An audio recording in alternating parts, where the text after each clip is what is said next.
Amber, a radio jockey, is broadcasting her radio show called Salam Namaste in her captivating voice. Many people, especially Desi people living abroad, listen to her show every morning to start their day on a positive note. She is waiting for her guest to arrive, an up-and-coming young Indian chef. Nikhil Arora is a strapping young man who has always struggled with early mornings because he stays up late at night. He has always had a knack for cooking, even though his father wanted him to become an architect to help out in his construction business. That's why he sent Nikhil to Melbourne, where he dragged himself through university and managed to become an architect. He got a contract for designing a restaurant, whose owner didn't like his blueprints, but loved his food. He's the head chef at this restaurant and goes by the name of Nick now. Amber's boss, Deepan Nair, calls Nick in a hurry to rush him for his guest slot for the show. Deepan had a passion for music when he lived back in South India. Now a debonair in Melbourne, he fulfills this dream by launching singers who are actually talented, unlike himself. He owns the Salam Namaste radio station and instructs Amber to stop wasting time on Nikhil because he is running very late, possibly due to the fact that he just woke up. This triggers Amber. Amber had rejected many marriage proposals in Bangalore and managed to make it out of there on the basis of a one-year exchange program. She fell in love with Melbourne and started pursuing a medical degree there because she didn't want to end up like her older married sister. Her parents cut off all ties with her due to this. So now she is the most popular DJ at Salam Namaste, working to support herself while continuing her studies. Amber starts putting Nick on blast on her show for not caring about other people's time and being embarrassed about being Indian, while Nick listens to her on his drive to the radio station. He calls Nair, who forwards his call to Amber. They start arguing because she hates latecomers, and he's bothered by her constantly insulting him. He makes a remark about how only a few Indian taxi drivers listen to her show, so it doesn't matter, and she hangs up on him. Amber ends her show by badmouthing Nick's restaurant. As Amber cycles her way back home, she takes a sharp turn, due to which Nick halts his car suddenly and ends up with a bleeding nose. He hates blood, so he heads to the hospital, where Amber is on duty as a resident with her friend Jignesh. He isn't as competent as her, so she sets him up for an embarrassing moment in front of the senior doctor as a prank. Jignesh is a Gujarati who didn't want to take over his father's sari business, so he somehow passed the entry test for the medical university in Melbourne and now stays there, separated from all the pampering his family did for him back at home. Amber charges him money for letting him copy notes and homework off her, and she asks him for a loan, at which he jokingly tells her to loot her own father instead of his. Amber walks away offended and he makes up with her, letting her borrow $100 and his car for their friend Simone's wedding, which he isn't invited to. Nick criticizes his cooking staff for not being more careful about the spices they add and the presentation of their food, before running off to pee. As soon as he enters the bathroom, Aslam catches him, because he has been looking for him angrily for quite a while. Aslam has been a total freeloader since the day he moved to Melbourne from Dhaka. He had a hot dog cart which was accidentally hit by a car, so he got a lot of money by suing the driver, which enabled him to buy this restaurant. He is furious at Nick for ruining their restaurant's reputation, due to which they don't have any customers now. He threatens to fire Nick if he's ever late again. Aslam wakes up Nick to make him listen to Amber's show, where she's still trash-talking him and his restaurant, and will continue doing so until he calls and apologizes to her listeners. It's clear how much she despises him, so Nick agrees to issue an apology, only because of Aslam's nagging. Nick is running late again as he's making a stop to pick up his friend Ranjan, known as Ron. He was a nerd throughout his life and became an architect, after which he started craving female companionship. Since then, he wears his heart on his sleeve, but hasn't had much luck with girls. He teases Nick about the praises he's been getting on Salam Namaste as they're on their way to a wedding. Ron advises Nick to sue the radio station for character assassination, so he calls Nair and threatens him, which eventually leads to Nair announcing to his listeners that Nikhil has called to apologize to Amber. He puts their call on the show, where they bicker and call each other names. Amber threatens to ruin his career when Nick almost hits someone on the road, so he says sorry to them. Amber perceives that he apologized to her out of fear, and offers him another chance to come to her show on time and apologize to her listeners. They both pass each other's car while driving to the same wedding and smile at each other, oblivious to the fact that the attractive stranger they're smiling at is their arch nemesis. Nick is catering for the wedding where Amber is a bridesmaid. Ron is hoping to woo one of the bridesmaids, while Nick expresses how annoying he believes children are, as they are interfering with his food arrangements. Nick can't take his eyes off Amber throughout the wedding party, and Ron gives him some info about her, after failing to fraternize with the rest of the bridesmaids. Nick goes to Amber to ask her for a dance, and Ron suggests that he should introduce himself as an architect, because she's about to be a surgeon. They flirt, and she mentions hating the idea of a marriage. He is very sweet with her as they dance barefoot on the dance floor, just because her feet hurt because of her tight shoes. When she introduces himself as Nick, Amber gets alert for a second, but relaxes when she finds out that he's an architect. He dodges a bullet by downplaying how much he hates kids, because she apparently loves them. Simone calls for all her bridesmaids, and she calls Amber by her nickname Ambi, so Nick also doesn't realize who she is. Another one of Simone's bridesmaids joins the party late, and Ron instantly falls in love with her at first sight. When everyone is done taking pictures, they all take off their wedding clothes to reveal the beachwear they've been wearing inside, as the wedding party turns into a beach party, where Amber and Nick dance together throughout the whole night. When Nick wakes up on the beach the next morning, Ron is in a suit as he marries the girl he liked, Kathy, that very morning, and leaves for their honeymoon. Nick asks Amber to go get coffee with him. Sadly, she declines because she has work, and Nick has some appointments scheduled for the day too. They look forward to meeting again, and Amber is walking away when he insists one last time that she stay. She gives in and calls Nair to inform him, in front of Nick, who finally knows who she is now. She apologizes for not being able to get out of work, which doesn't really affect Nick now, and he is about to walk away when one of his employees calls out for him from the catering van with the name of their restaurant printed on it.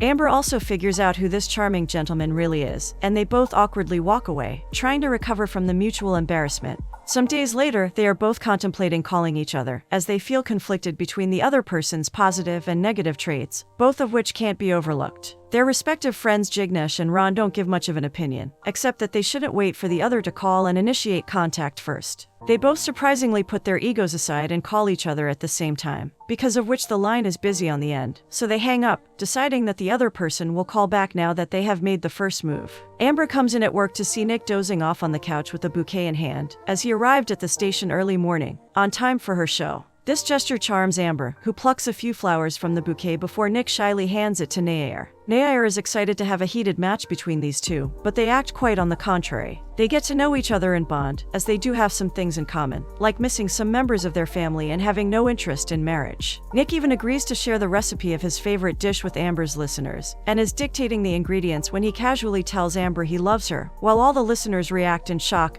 and astonishment, as none of them saw this coming. Amber doesn't believe this, and assumes that this is him trying to get back at her, when he really is sincere. Nevertheless, she puts an end to the interview, as Nair rejoices for finally getting the ratings he was hoping for. Later on, Amber claims that Nick doesn't even know her, so it's not possible for him to be in love with her. She thinks he's crazy for acting this way for a girl he met a few days ago, but Nick argues that he can't deny how smitten he is with her, and she has to accept that she feels the connection between them two. While Amber does recognize the connection he's talking about, she doesn't take it to be love. They both get calls from Ron and Kathy, who are fighting already, as they regret getting married so quickly on a whim. This strengthens Amber's case, but Nick reminds her that marriage isn't on the table. They can get to know each other and spend time together. He just wants to explore this feeling they both have for each other. Amber still has her reservations, because of their incompatible schedules, so Nick comes up with the crazy idea of them living together. Amber finds this completely ridiculous, but he keeps insisting that he doesn't want to let go of his shot at love just because his schedule doesn't match with hers. He also clarifies that he has no ulterior motives, as they would both keep separate rooms and wouldn't share a bed. Amber still is concerned that they're rushing into this, while Nick sees this as the perfect way to know whether they'd work or not. Nick's words get to Amber when Kathy takes her away, because Ron has just called on the phone. Later that night, Amber calls Nick and agrees to his unusual proposition. They look at houses the next day, and really like one owned by Jagu, an Indian cowboy who doesn't trust Indians. He's a pervert and an unlucky man who moved from Bihar to Bombay, where he wasn't liked or cared for, so he moved to Melbourne to drive taxis. He won the lottery and got rich, but still couldn't get rid of his crappy personality. He doesn't identify himself as an Indian, even though none of the white girls actually like or acknowledge him. He decides to trust them and rents his house to them, as he's under the impression that they are married. Keeping up his cheap machismo, Jagu shows them around the beachside house that they both love. There's only one bathroom in the house that they'd have to share. They're not allowed to have guests over, and 1 year's rent needs to be paid in advance. Nick decides to break his bonds for the money he'd been saving up for his own restaurant to pay the rent, while Amber is going to take a loan from her boss that will be deducted from her salary every month. They move into Jagu's house, with some help from Ron and Kathy, who make up and mock them for living together but in different rooms. Amber and Nick both make concessions for each other by accepting things they don't like. Nick gives Amber a goldfish called Romeo to keep in her room, just like the one he has in his room called Juliet. Amber confides in him about her life before moving abroad. They wish each other good night, after which Amber goes to bed while he stays up watching TV, still believing he loves her. The next morning, he wakes up super early to cook her breakfast and watch her come out of the shower, looking so pretty and smelling so good. He leans in to kiss her, but she quickly plants a kiss on his cheek instead and runs off to work. Ron and Nick go out that night, and Ron is ranting to Nick about how complicated women are. He has had another fight with Kathy, where they got so mad at each other that they cursed each other's families, after which Kathy left for her mom's house. Ron let her do so because he wanted to have a boys' night with Nick, and will bring Kathy home the next day so that he can go out in peace. He's in for a disappointment, as Amber joins them at the club because Nick invited her. Amber is leaving for work when Jagu intercepts her and gives her a hilarious note to start her day with. She quickly rides her bicycle away, after informing Jagu that Nick is sleeping at home. Jignesh complains to Amber that she hasn't spent any time with him since she's been with Nick, and wants to go watch a movie with her. She declines because she has to meet Nick. This is when she gets a call from Nick, and Jignesh picks it up, insisting Nick let her watch a movie with him. Nick doesn't have a problem, because he can't meet her anyway, as he's stuck at work and will return home late that night. Amber still doesn't go to the cinema and decides to buy groceries for the house, promising Nick to wait for him. He comes home to a house that Amber has set especially for him, and he really likes the gesture, except the fact that he disagrees with some of her choices of decor. This is yet another difference between them, among many other factors they're overcoming to make this work. They both get the news of Ron and Kathy being pregnant the next morning, and their reactions are completely opposite. Nick is scared that Ron's life is doomed now, while Amber congratulates Kathy on the bright new chapter of her life. Nick accidentally gets a bad cut while shaving, and freaks out because he has a severe phobia of blood, hospitals, and doctors. Amber uses her medical expertise to bandage his cut, while soothing him with sultry visuals of herself. The intense moment eventually leads to them making love, transcending their relationship to a new stage, and strengthening their love.